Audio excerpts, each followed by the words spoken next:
Hello, and on the heels, well, perhaps just warm on the heels of my video about Filth, the 2013 film from Irvine Welsh starring James McAvoy, I've been watching Crime, the new series that features a lot of the same characters. It obviously takes place a few years after Filth does, because Ray Lennox is the star of the show here, and he's played by Dougray Scott, who's obviously considerably older than the person that played him in the film. And the series starts, and I've got to say it didn't exactly start great for me, because it starts with kind of a monologue from Dougray Scott as Ray Lennox, in which he sort of spouts a few cliches. I've stared evil in the face. The road to hell is paved with good intentions, that sort of thing. And then from there we see him on a stakeout with his partner, and they're discussing great Scottish inventions, one of which is the foot scraper that you sometimes find outside of a building, apparently a Scottish invention. And of course they then see a criminal coming towards them, rush to arrest him, and Eddie, his partner, falls on it with this reaction. And okay, kind of has the same sort of sense of humour. That sort of comedy opening of Filth is quite similar in its potty humour. There's been 2 French tourists murdered in Edinburgh, and that's being investigated by Dougie. And Ray and Dougie don't get along very well, but that's part of the course really, because nobody gets on with Dougie. Dougie is Bruce Robertson, only played by this guy, not McAvoy, so there's no nuance, there's no subtlety. He's actually a really terrible character. But there's evidence in this case that Ray's interested in, because apparently Ray is obsessing about past serial killer cases, and we know this because Dougie says, "Do you mean the serial cases that obsess you?" And I'm really struggling at this point to think, this cannot be from the same people that created Filth, because it's just really clunky, really awkward. It's not well done. But the case that Ray's investigating is a child that's been abducted. Lennox is sort of constantly having these sort of wig out moments where it cuts to him doing like like that. It's such a cliche. There's so little in this that's original, and Dougray Scott's performance is just not good. It's not terrible, but he feels like a TV actor, whereas James McAvoy feels like an actor. And some of the dialogue is really on the nose. They're investigating the case, and Lennox says to his partner, who's called Amanda Drummond but not played by the same actress as was in the film, and he says, "As you know, the child goes missing, it's most likely to be the parents or the family members that are responsible." Well, of course she knows that, and you know that she knows that because you said "as you know" at the start of the thing. So who's this for? Well, it's for the audience, isn't it? Just in case you didn't know this. They do later in this episode sort of write that off as Lennox being a patronising mansplainer, and he says, "We're at war. This isn't about stopping crime. It's about eradicating scum from the face of the earth." They go to see the missing child's mum and have a look in her room. And it's kind of a gross bit where Dougray Scott sniffs the child's bed sheets, and you're kind of like, "What are you doing?" And he says, "Yeah, she's wet her bed." And it's like, you had to put your nose in it to tell that? It's kind of gross, but okay. In the local area, there happens to be a child predator, so we have to have a slow motion walk to the door. There's quite a few sort of little bits of slow motion in here that don't add anything other than runtime. The mum of the child says, "Promise me you're going to find my Brittany," and Amanda Drummond says, "Oh, I promise." And he immediately says, "We don't promise that." And quite rightly, because you can't promise that. It's ridiculous. And later on she says, how could you undermine me like that in front of a member of the public? It's, "Well, because you're being an idiot. That's why." And she says, women's rights have come a long way in the last few years, and that's undermining them. And Ray Lennox points out that Brittany's possibly being choked to death and murdered at that very moment, and that's also undermining women's rights, so perhaps they should do something about it. And Amanda Drummond, who literally can't be put down in this, says, "I'm focusing on this case, not cold cases," because everywhere you go, all the time, Lennox is looking at his phone, sort of recalling this old case, much more interested in that than the crime he's actually investigating. But after their little spat, they get in the car, and he immediately apologises. Saying that men have this bullshit conditioned into them from an early age. I'm like, no, they don't. You do. You're not representative of mankind. And Amanda Drummond says, "Patriarchy is crumbling. Let's contribute to that." And it's just, Okay, sure.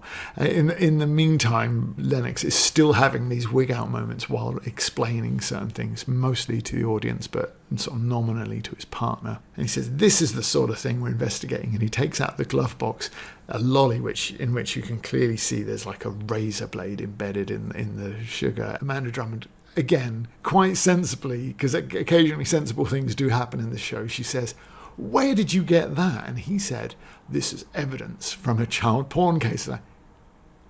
And you're just storing it in your glove compartment. For what reason? Cut from this to a scene with Angela Griffin again, where she's playing squash with a person from work. And again, they're talking about how strong, powerful women are emasculating to their partners. And she says, no, my partner's great. He handles everything really well. And we cut to Lennox is in his alcoholics or addiction recovery group.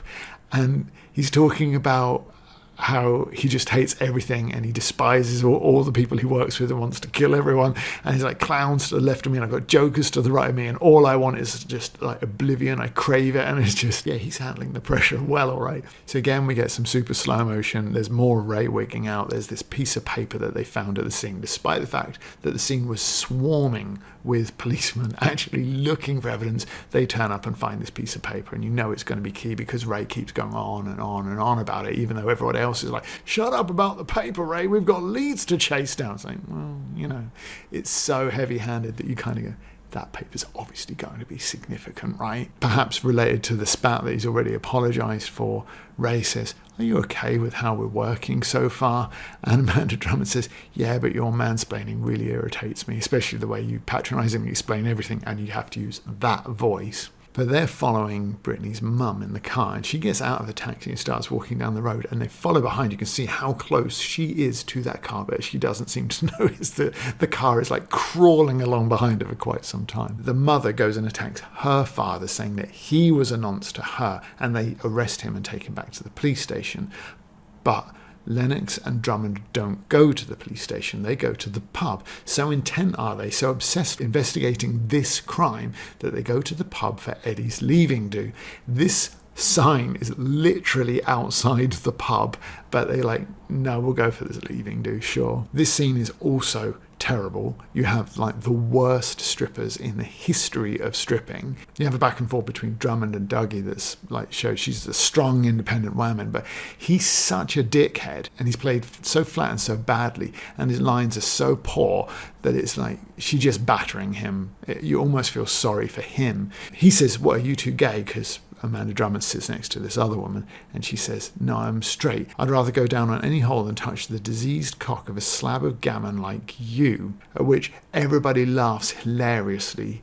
And the problem is that because they're laughing hilariously and they're sort of cutting around the table, that they've cut it in this way that you can see Amanda Drummond in the background is not reacting as she was in the previous shot to having insulted Dougie, because that's not the first time in the show either. You can see here that the headmaster in the school, when they go there, he's leaning right forward, but then they cut to him from the other view, and he's quite clearly leaning much further back. So they're kind of having this issue of continuity that's really rather basic. There's more of Mr. Confectioner, they're like obsessing about him. But while they're doing that, Angela Griffin's texted him and said, oh, I'm going to your house. And he's like, oh yeah, sure, just let yourself in, use the spare key. She snoops around in his house and she finds his crime board, like his investigation, like a CSI thing. This is played with the music and the shot like over a shoulder with the dark at the front and the light at the back, that there is like a great reveal happening here. But he's been so obsessed through this entire show that you'd be more surprised if he didn't have a crime board. The real shock would have been if she'd opened the secret door and found like a train set in there or something. What's then interesting is you see that actually there's a picture of Brittany on the crime board. And what you should be thinking is, holy crap, because this whole show has been played like it's 24 hours almost live. When did he get that picture and take it home and put it on his crime board to go, wow, did he have that picture already? Was he in on this? Was he the killer? Is he the one that's bad? Then you see him, he's behind her and it's like, oh my God, of course you're not thinking that because it's so obvious. It's just like, where's this picture come from? Why is that on there already? They find the body up here on the hill, which is quite interesting because I've actually been there when I visited Edinburgh. It's like a landmark there, so most tourists do go. And the show ends with another monologue of cliches from Dougray Scott. I'm really not sure how much of this series I'm going to be able to watch. Mostly the issue here is with the performance, in that Joanna Vandram as Amanda Drummond is not good, but the character that she's playing is not good either. It's just their sort of like smash home volleys that the idiot males keep serving up for her is really poor. And Dougray Scott, he's not in the same league as an actor as McAvoy, not even close. In fact, there are times where his performance is sort of veers between sort of cheesy, over the top, and just being really rather flat. And unfortunately, the whole show hinges on these two. But the male and female sort of lead investigators thing, well, we had 5 seasons of X-Files. It's just been done. What are you bringing to the table that hasn't been done before? Well, nothing. In fact, it would have been much more interesting if Eddie had stuck around a little bit longer. One, because you'd have sort of the spare wheel dynamic going on, but you'd also have his working down to retirement and his sort of replacement learning on the job from him. It would have been a much more interesting dynamic, but he's just not in it. With none of Filth's brashness, vitality or humour, crime needs something dramatic or exciting, and it just doesn't have it. Then it becomes just too similar. Both Dougray Scott as Lennox, Jamie Sives as Dougie, they're both playing McAvoy's Bruce Robertson, and neither the actors nor their characters are good enough to do it. With nothing original to offer, it just becomes a pale imitation of countless other police procedurals. I'm really hoping that episode 2 is going to be a significant improvement, and what it really needs to do is bring something new to this table.